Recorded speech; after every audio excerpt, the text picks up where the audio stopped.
All right, welcome back to the Dish and Swish podcast. I'm Amadeus Peterson here with Trevor Trost, and we got some good stuff in store today, including a giveaway winner. We do have a giveaway winner. We're going to break down a trade. Yeah, We're going to talk a little bit about the preseason, get a little Dish and Swish draft, random news. And our countdown continues. Countdown continues. So we got a lot in store for you guys today. We're excited about it, but let's open it up with our giveaway. So our giveaway, we had kind of talked about it in the past couple of weeks. We finally got after it. You know, we sent out some things. We had a pretty solid participation. We did. For our Jazz backpack, Jazz hat, and a signed Walker Kessler photo. Some good stuff. Yeah. So we had randomly assigned numbers and had our automated intelligence. We used AI. We were out here using AI. Yeah, we're smart. To randomly pick. And who was our winner? Caden Gibb. Caden Gibb was our winner. So Caden will be reaching out to get you your stuff. So be on the lookout for DM. We'll slide in so we can work out how to get you your stuff, man. Yeah. So congratulations. Thanks to all who posted it, reached out. Really helps us, grow our following. Not that anyone really listens, but we're still trying. This is the first of many giveaways. So So stay tuned for that. Stay tuned. It's only getting better. It's only getting better. We got Jazz tickets coming up. Yeah. Is that what I heard? A rumor? We do. All right. So watch out. All right. Watch out. So again, welcome back. We kind of want to talk about our big story that we didn't get to last time. Yeah. Which was the Jrue Holiday trade, which is. We were really sad because we record usually on the weekend, and literally like the day after we record is the Jrue Holiday trade. Yeah, I think it was within hours probably at that point. So we got unlucky there. But yeah, so let's kind of break it down a little bit because it was a big trade. It was. So a two-team trade, two-team deal between the Celtics and the Trailblazers. The Celtics obviously receiving Jrue Holiday. The Trailblazers getting Robert Williams III. Malcolm Brogdon, and 2024 and 2029 first-round picks. That's kind of a haul. It is.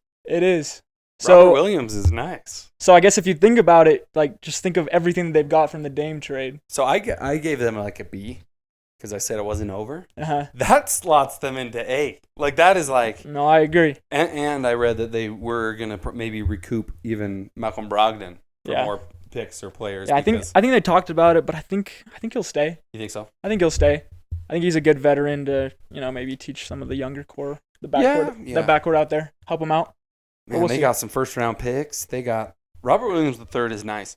He's an underrated young player. Does he fit the timeline too? Oh, he does. He fits the timeline. He blocks shots. Like if you watched any Celtics games last year, he plays well.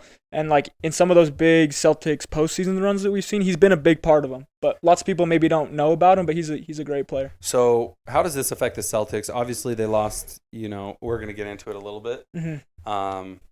But in what way does losing Robert Williams, were people projecting him to start with, Porzingis? No, so I think he was probably going to be a backup. He was probably going to come off the bench for an Al Horford or come off for Kristaps Porzingis. And so I think he'll have a bigger role on the Portland Trailblazers. Yeah. He'll be able to make more of an impact. So I think it's a good trade for him. And I do think a lot of those young guys like playing together. Yeah. Like especially like when you're in the similar, timelines. Mm-hmm. It's hard when you bring in a guy, who's been in the league for 18 years. And a lot of them is they need a good veteran presence. Yeah. But let's be honest, like those guys, when there's guys around your age, you act similar, you have similar interests. So he'll have fun out in Portland. He'll have some dudes his age. So that brings us to our number 2 countdown, who we've been counting down. So our number 2 contender, which is the Boston Celtics. So let's kind of break down the Celtics last year. They were second in the East. They beat the Hawks 4-2 in the first round, beat the Sixers 4-3. That was a good series to watch. But everyone knew the 76ers were going out in the second round. That's just what they do, right? That's true. And then they lost to the Heat 3-4. They went down 3-0 in that series, if you remember. So I don't know if did you see the video of Joe Mazzulla this week? I didn't. I think it was on the JJ Redick podcast. Okay, I did listen to a little bit, but yeah. And he said He said, man, like he's being held to a different standard. Yeah. And he was talking about how if he was the number 1 seed and they lost to the 8th seed, it wouldn't look like his job would be in jeopardy or something. Yeah. And did you hear what JJ Redick said back? They did lose to the 8th They did seed. lose to the 8th seed. He were the 8th seed last year, so. I thought that was pretty funny. No. Because they did lose. But they are a number 2 contender. Last year they were 57-25. That's a very good record. Yeah. Almost 60 games. So let's talk about their key players. Mm-hmm. Obviously, we talked about a couple of them just barely. They gained Jrue Holiday. Yep. Which was, 19 points a game, 5 rebounds per game, 7 assists, and a steal. One of the best defending guards in the league. For sure. Team USA reached out, said they want to have him be on the Olympic roster next time. Yeah. So obviously, if they were doing that, he's legit. But he is. Obviously, we got some familiar names. So who are the familiar names? I mean, we have Jason Tatum. He's a bucket, getting 30 a game last year. Top 5 in the MVP conversation. Yeah, 8 rebounds, 5 assists a game. And then you have his running mate, Jaylen Brown, who also had big step up in production, putting up 26 a game. So that's kind of the tandem that Boston's been building around for the past 5 years. It seems like this team's been on the verge since 2018, and it's kind of just been. It seems like eventually there's going to come a point where they're able to get over the hump, and we think that this year might be that time. Yeah, it definitely could be, and I think adding Jrue Holiday definitely. I thought them and the Bucks had kind of solidified themselves maybe even above the Celtics. Yeah. But then after getting Jrue, kind of vaulted the Celtics back above maybe the Bucks. Yeah. The Celtics just have a solid roster. Like when we look at their potential starting lineup, me and you were talking a little while ago about it. Mm-hmm. With Jrue Holiday, if they have another point guard who is solid and young, fits the younger timeline. Yeah. In Derek White, and then they just paid multi-millions to a bench player named Peyton Pritchard who represent Peyton Pritchard. Yeah, he got that 4-year, $30 million. Yeah, that's no small contract. And I mean, last year he was mad about not getting minutes and not getting any playing time. Yeah. And now it kind of seems like the guard depth has maybe diminished a little bit in Boston, and so he'll maybe be looking at some more minutes this upcoming. Yeah. So obviously it's kind of interesting because I feel like they lost a good amount of depth. Yeah. Whenever you lose a guy like Marcus Smart, like the trade they made earlier when they acquired Kristaps Porzingis, who we haven't even got to. Porzingis, is their big trade. And who had a good year last year. It's almost 24 points a game. Yeah. Yeah. So he's looking back to himself. Yeah. But losing Marcus Smart, who was kind of their bulldog, corner piece, was a big reason why they made it to the NBA Finals a couple years ago. And then we talked about, Malcolm Brogdon and Robert Williams III. So it's those are some key pieces. Yeah. So in your opinion, how do these guys slot in next to, the players who've been there? Talking about Jrue and Kristaps Porzingis. Yeah, well, I think Jrue Holiday kind of fills the Marcus Smart role that was kind of left in the trade, sending him to Memphis. And then Kristaps Porzingis, I feel like they had issues in the front court. They didn't really have front court depth with just like Al Horford and Robert Williams. And so they were able to kind of fill that void with Kristaps. And so I think this is kind of a core that you can look at and maybe hope that, you're kind of in the running for a championship this year. Yeah, their starting 5 have to be up there in the running with anyone. With anyone, yeah. Yeah, even talk about big names. The Sun, these are guys who've made all their guys. Like if they start Jrue Holiday, I think everything. Has Al Horford made an All-Star game? He has. So the Hawks, yeah. So that is every one of them has made an All-Star game. Yeah. Because I think Porzingis made one. Did he make one in New York? Yeah, I think he made one in New York. That's been impressive. I'm not scary hours. That is scary. So, depending on if they start Jrue Holiday, which I think they will, you kind of think they might go Derek White. Yeah, I think. They were telling Derek White the whole offseason, like, you're our point guard of the future, and we saw in the preseason yesterday that they brought Jrue Holiday off the bench, and it looked like they kept Al Horford in the starting lineup with Kristaps, trying to go for a bigger lineup. Maybe something I'd like to see is maybe Al Horford go to the bench and maybe do a 4-guard lineup. Yeah. But we'll see what they do. Jrue Holiday's good enough defender where you could slot him in at the 2. Yeah. Because he just battles. But it'll be interesting to see. I think you go Derek White or Jrue Holiday, you're good either way. Whoever's playing against the second unit or with the second unit has good matchups. So No, I agree. that's a good little squad. What about the key additions? Yeah, so, I mean, we obviously saw Jrue Holiday, Kristaps, we've talked about it, right? But some of the ones that maybe forgot about, or like they were able to sign O'Shea Brissett from the Pacers. Okay. And, I mean, if you were watching yesterday, he had one of the sickest putback dunks I think I've ever seen. But they called it off. They called it off for an offensive foul, but it was nice. It was nice. And then they got Wenyen Gabriel from the Lakers, my Lakers. They also got Lamar Stevens from the Cleveland Cavaliers. Yeah. He's a good power forward. Yeah. So they got good pieces. Yeah, they got decent They pieces. got pieces. And they also traded for Jordan Walsh in the draft from the Kings. Yeah, sleeper pick. He was, like we talked about, a McDonald's All-American a few years. Good sleeper pick. Anyway, out of Arkansas. Yeah. I like Jordan Walsh. But yeah, they added some good pieces. If a lot of those guys were wanting bigger roles, in a team that's maybe not so deep, do they have bigger roles in the Celtics? I think we'll see. We'll see how deep their lineup goes. I mean, Joe Mazzulla could keep it a short lineup, maybe to 8 or 9, and some of those pieces maybe won't get the playing time that they want. But we'll see. We'll see. Yeah. I think the Boston Celtics will be a very interesting team to watch come regular season to see how Joe Mazzulla fits all these pieces together. Yeah, I think Joe Mazzulla's a good coach. I think he's done a great job while he's been there. It's not easy to step up, especially after the guy who stepped up, had a big scandal and everything. So I think he did a good job, which kind of, brings us to, the end of our contender talk. I don't think, there's much to talk about. The Celtics have solidified themselves easily as the number 2 contender. But after watching the preseason, and watching them, the Celtics, they look good. Kristaps Porzingis looked good yesterday. And I think to all the doubters, he was looking, young. He moved well. His dunk, oh my gosh. He had a nice dunk. He crossed somebody up. Did you see? I can't remember who it was, but put him on the floor. Yeah, no, he's nice. But he dished it. He did. But no, he looked good. They looked dangerous. Yeah. And that kind of reaffirmed my faith in the Celtics, which kind of leads me to ask you, do you think after watching any of the preseason, there's only been a couple days, we had the Dubai games with, Minnesota. Do you think after watching any of the preseason that, our contenders, we've done what, 6 through 2? Has any of those changed, the order for you, or do you have more faith in a team? Yeah, I mean, watching the Suns yesterday, this is a huge overreaction, but they looked like one of the most formidable offenses I think I've ever seen.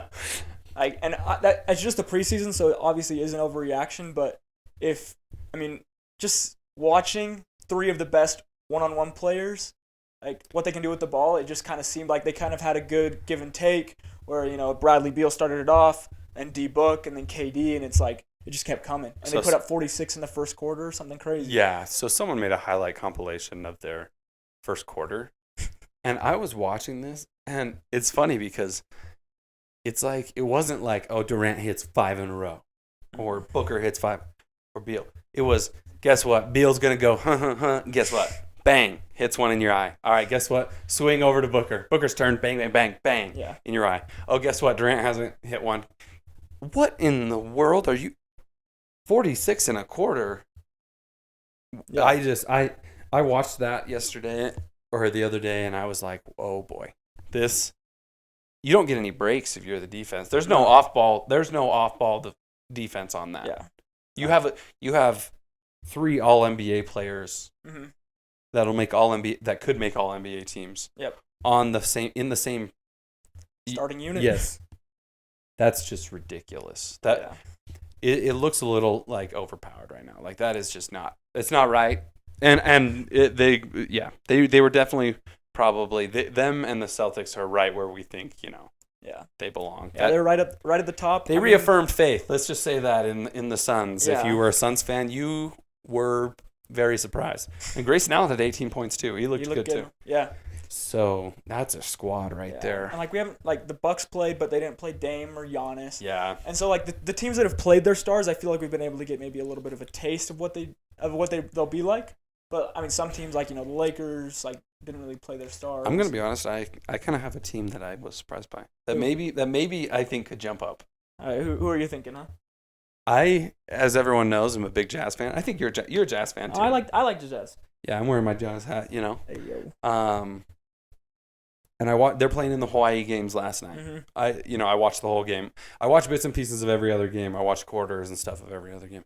But I'm watching the Jazz, and I watched, I think, the first half. Yeah. I am in shock. Last year, I chose the Clippers to win it all. Mm-hmm.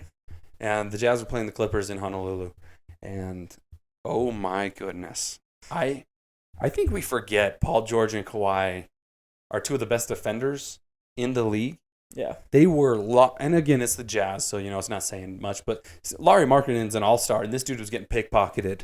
And Kawhi had a thunderous dunk. Like, these guys looked legit. Yeah.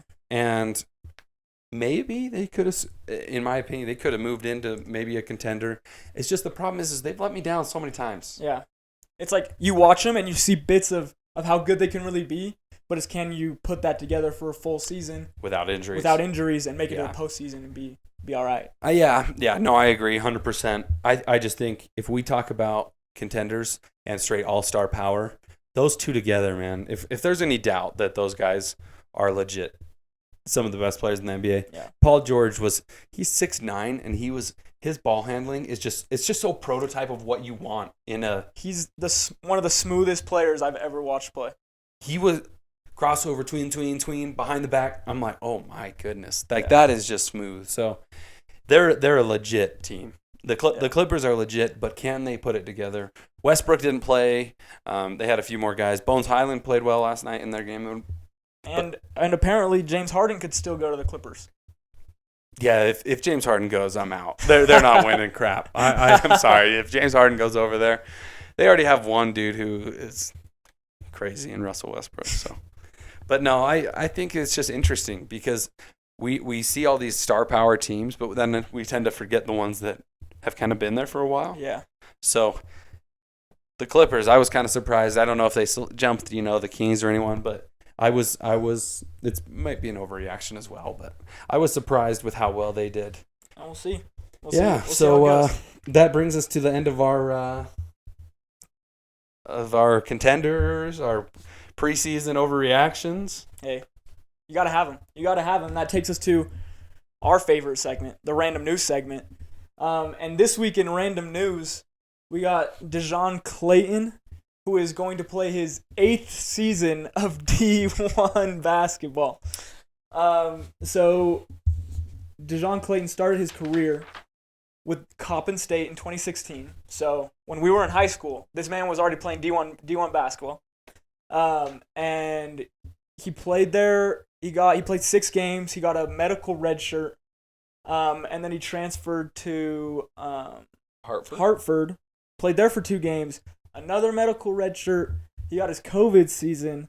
And then he played at Cal for 9 games. And guess what? He got another medical red shirt. There is no way. And he is currently 26 years old. He's in the transfer portal waiting to play his 8th season. So I guess if you're a Does he have his degree yet? Probably he not. He should have like 4 or 5 by now. Probably not, though, with the way credits transfer around. But I have some stuff to say about this. Yeah. Thanks for giving us. So, not really many people know my backstory. If you actually, maybe you do if you actually listen to the pod, because it's probably our friends who. Yeah. But I got denied another year of eligibility this year because I transferred once, and my junior college that I played at gave me the COVID year. Yeah. But the Division II that I went to did not. This guy can go to every school in the country and get another year, and I can't even get a year. What in the world? See, this is the type of stuff this is corrupt, man. Come on. What kind of crap is this? I'm reading this. When you texted me this the other day, this article, I could not believe my eyes. It's stuff like this, man. I'm like, okay. Apparently, you can do whatever you want if you're, and he's a good player. He is. If you're good enough, you can do whatever you want. So, but don't worry, D2 me can't get a freaking waiver to play. So, Hey, It is what it is. it's all right. I'm retired now. Baby on the way. So. It's all right. We needed you on the podcast. That's why they declined Podcast it. was calling, so I guess I'll. I talked to the NCAA and I said, don't give Trevor another medical. Don't give Trevor another You were year. behind the scenes with that. Yeah, little. So that's kind of crazy. I'm not even gonna lie. That is some random news. Yeah. So is he gonna? You think someone picks him up? I think someone picks him up. He's good. He's good. He's old. He's a veteran. He's a veteran. That dude has a reverse mortgage. What are we talking about? He's been playing college ball almost as long as Braun's been in the NBA. Good night. That's crazy. Wow, That's this crazy. dude has been playing. He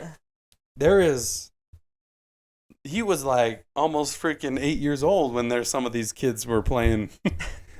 Some of these NBA stars were born. Yeah. This dude is old, but good for him. And maybe he'll get drafted. His upside, he really fits the Chris Paul timeline. Super team with Chris Paul, Braun, and DeJohn Clayton. Yeah. Wow.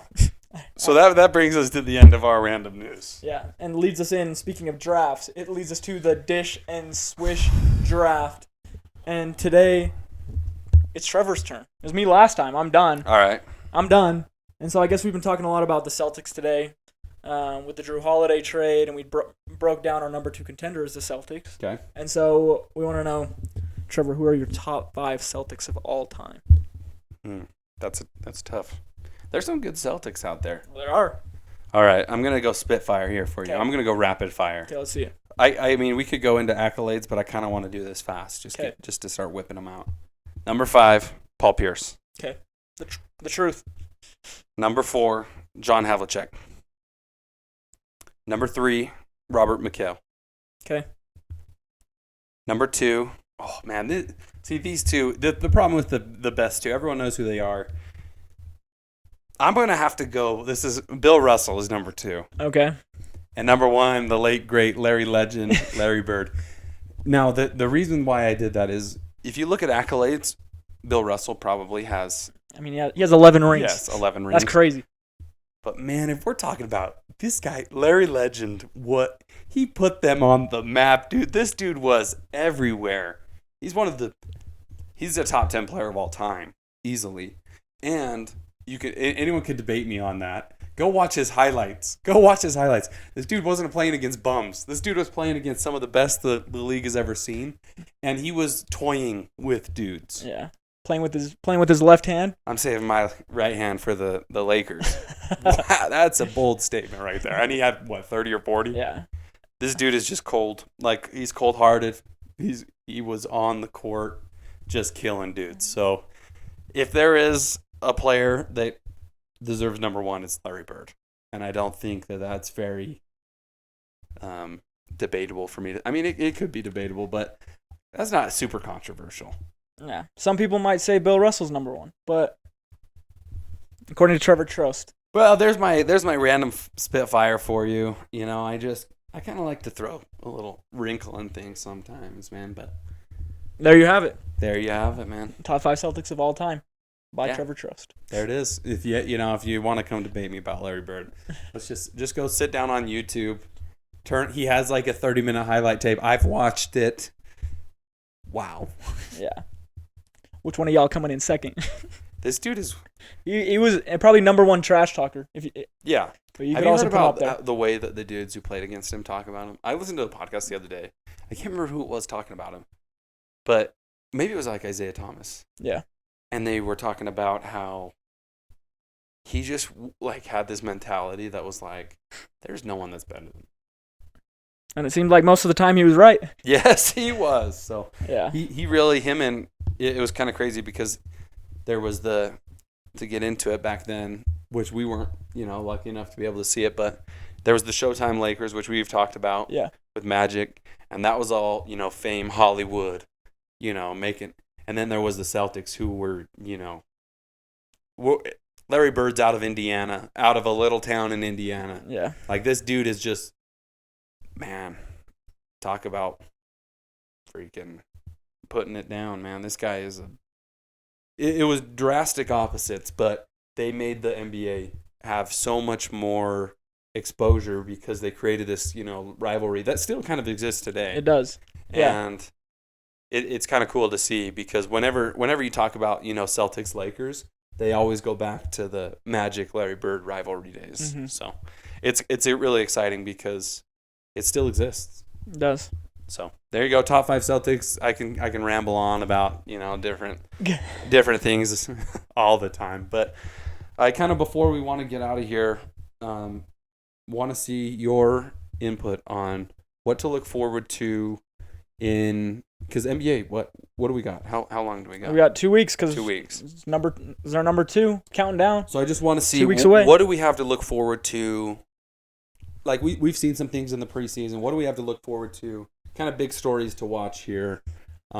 Maybe about stars. Not what are we looking forward to see? We're looking at, is James Harden going to be playing for the Philadelphia 76ers? Yep. That's a big story that we're seeing in the NBA right now. I agree.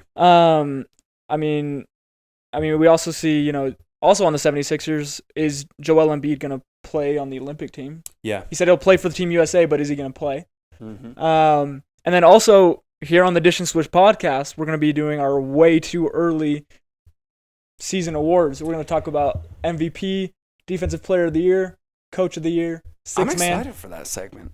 So that's going to be exciting. Yeah, tune in next week. Next week we're going to have a good one. We got a lot of exciting stuff coming up.